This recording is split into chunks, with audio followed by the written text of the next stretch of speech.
It seems like the set of earnings growth slowed down quite substantially. I just got to ask you, what your outlook is looking forward. Now that it seems like this global economy is slowing down, can it continue to impact tech spending? And is there any sort of hope of demand reviving anytime soon?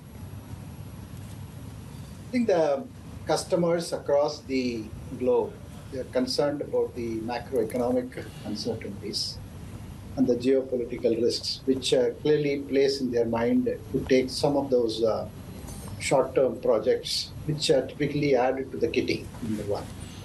But in terms of order bookings, we have had 3 consecutive quarters of more than 10 billion, which all goes well and which we are executing well. The ramp-up and revenue plans on these projects are pretty much in line. We also had a couple of large programs that we execute over time, got to completion in the last quarter and some part of it in this quarter, which meant that, typical revenue that we take from those projects that got reduced. So overall, net, I think that resulted in a muted revenue growth for this quarter. However, the margin improvements of 110 basis points sequentially, as well as the order book of 11.3 billion, is meant that it's a credible quarter that we have delivered amid some tough circumstances.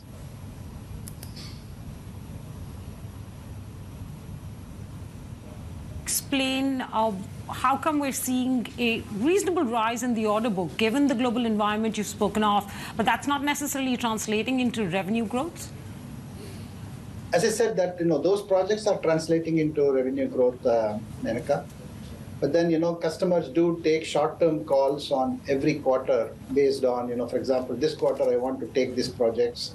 I want so many people, so many resources, and those kind of short-term calls they are not taking, right? And except in cases like, okay, I want to do a proof of concept, proof of value in, for example, in generative AI or some of those things. But overall, I think the net projects that are going out completion, which means that there is a revenue reduction that happens, and then how much we are able to put on top of it in executing from the deals that we won, there is a imbalance that we see in this quarter. And likely to continue in probably the next quarter as well, given that it's an year end for most of our customers, and traditionally, it's a weak quarter due to seasonality aspects of it. Can I just press you a little bit more on that so that I can understand it better? Are clients at this point or customers at this point saying, hey, we've given you this order, but we'd like to extend out the delivery dates, as a result of, let's say, any kind of financial pressure, or not very keen to spend at this point in time? Is that what's happening? Typically, those timelines are generally accepted at the time of contracting, and those long-term projects are, let's say, growth and transformation projects, as we call it. They are being executed well, and they are doing good. And some of the projects we started, let's say, about 1.5 years ago on such projects, there is a kind of a step back and see what does generative AI means. Should we need to calibrate the architecture? So they are. I'm so sorry to interrupt you, but they are dealing some of the project execution at this point in time. Is it on account of the the economic environment? I don't think that they are delaying per se, but then they might recalibrate some of this, but in some certain customers, certain cases. But I wouldn't call it as a trend that happens. I want to get Ganapathy. I want to get a sense of what your results and your company can tell us about the state of the global economy. Which the hot spots are, where you're feeling it, and where there's been a surprise, perhaps to the upside or the downside. See, clearly, I think the economic situation is playing out in their mind quite a bit. While everybody acknowledges that the economy seems to be resilient to slow down some recessionary or inflationary trends, the growth projections that they are all seeing in the market and what the economists are projecting, it's below the global average that they are all used to, which creates a kind of a cautionary sentiment in terms of which one they should accelerate, which one they should pause and take a step back, right? clearly the focus is on if the return on investments on projects is visible and it's something that can be delivered in 1 or 2 quarters, those projects are being taken up. If the return on investment is going to take more than 2 quarters, and then, they would much rather wait to take the call, is a broad sentiment in the IT industry that I see today.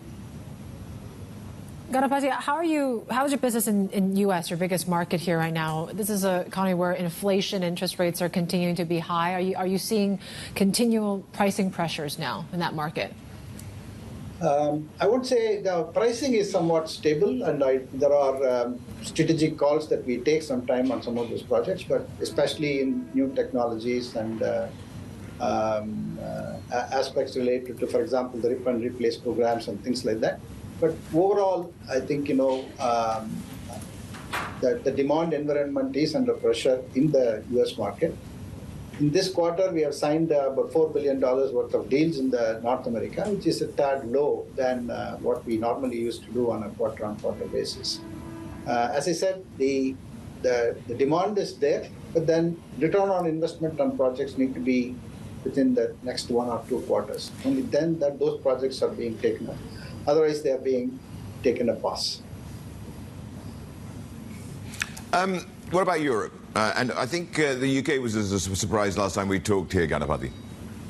Yeah. UK continues to do well for us, Rishaad, but Europe continues to be a challenging market. Benelux is doing well, and I think we have clearly seen signs of turning around. Nordics is also okay. But Germany, Switzerland, Austria, France, these countries, there's a lot of caution. And people are not taking decisions on the large programs. Primarily, it's a wait and watch, and then they also want to see how this whole geopolitical situation and the war situation is going to move forward. In that sense, that Europe, while we have seen that some green shoots, that overall in Europe, we have grown compared to the last quarter, which is again, something that we see after 3-4 quarters. There are some green shoots, but we have to wait and see how it pans out in the coming quarters. NGS, you've got about 6,300 seats. That's a contraction of your workforce. Do we expect a deeper contraction as the financial year pans out? That's one part. And the other is you have 100,000 Gen AI trained employees now. What's the revenue potential of that? Any numbers you can put to the Gen AI or AI-led business? See, if you really look at when the attrition was going very heavy, we hired a lot from the market, and the last about 12 to 14 months, we hired significantly both laterals as well as freshers. So they've all been trained and they've all brought into the mainstream. So given the current quarter, what happened was that there is enough bench that we had to meet the demand that we had.